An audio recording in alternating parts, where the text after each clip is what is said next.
Tudo bem? Aqui é André Leite de novo aqui para o nosso canal, falando sobre investimentos, economia e política. Falar um pouquinho sobre o Brasil, mais precisamente sobre a saga do Brasil com essa questão fiscal. Tivemos mais uma semana complicada para os ativos de risco no Brasil, né? Dólar subindo, bolsa caindo, taxa de juros abrindo, né? No jargão do mercado financeiro, taxa de juros futuro aumentando, e tudo isso por quê? Mais uma entrevista do presidente eleito Lula, né? Dizendo que tem que romper teto de gastos mesmo, não tem que pagar juro para banqueiro, enfim, aquele discurso antigo, ultrapassado do PT dos anos 80, dos anos 90, que ele está tirando do armário, né? O discurso estava cheio de mofo, ele pegou do armário e está utilizando isso, né? No fim do dia, com essa reação que o mercado está tendo, a gente sabe que o Congresso vai acabar ajustando, né, essa PEC, chamada PEC do estouro, né? Vai acabar ajustando para um valor crível, para um valor que não seja muito exagerado, né? Mas aí fica uma dinâmica que definitivamente não é boa, né, para os investimentos, não é boa para a economia ao longo do governo Lula, pelo que está pintando. Ou seja, vai ser um governo que sempre vai testar os limites, sempre vai tentar empurrar alguma coisa no sentido de romper as boas práticas de política econômica, as boas práticas fiscais, né?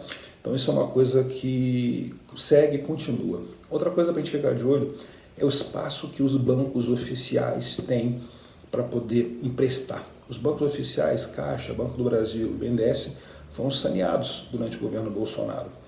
E estimativas aí que o pessoal do Itaú fez, os analistas do Itaú fizeram, você tem ainda 3 trilhões de espaço para esses bancos emprestarem até atingirem aquilo que seria o seu limite de alavancagem pela famosa regra da Basileia, ou seja, eles estão com muita bala na agulha para emprestar.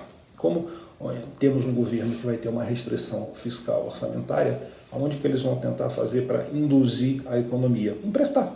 Vão emprestar crédito subsidiado. E hoje mesmo, aí falando em live para investidores estrangeiros, o presidente do Banco Central, Roberto Campos Neto, já falou, ó, se eles utilizarem os bancos públicos com esse crédito subsidiado, a taxa neutra de juros sobe. O que isso significa? A taxa de neutra de juros sobe, a taxa Selic vai ter que subir também. Então o Banco Central está atento a esse tipo de coisa. Só lembrando que foi exatamente esse modelo, né, de indução de crescimento via crédito subsidiado que a nossa ex-presidente Dilma fez, e nós sabemos o desastre econômico que isso causou.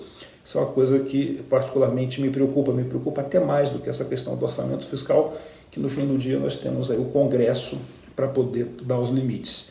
No mais, é isso, né? Ainda seguimos ainda sem a definição do ministro da Fazenda, sem a definição do tamanho dessa PEC do estouro, e muito preocupado com a relação dívida-PIB do Brasil, aonde que essa relação dívida-PIB vai parar, né?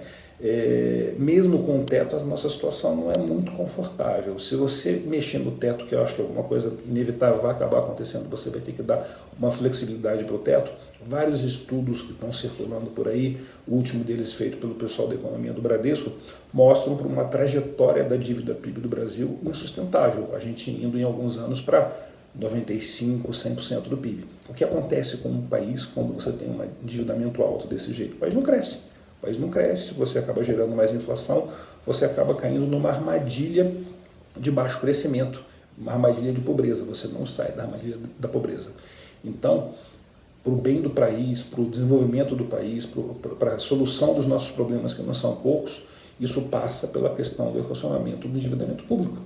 Todos os países que conseguiram romper isso, que hoje em dia são países que estão numa situação melhor do que o Brasil, tiveram que em algum momento enfrentar essa questão fiscal e resolver essa questão fiscal.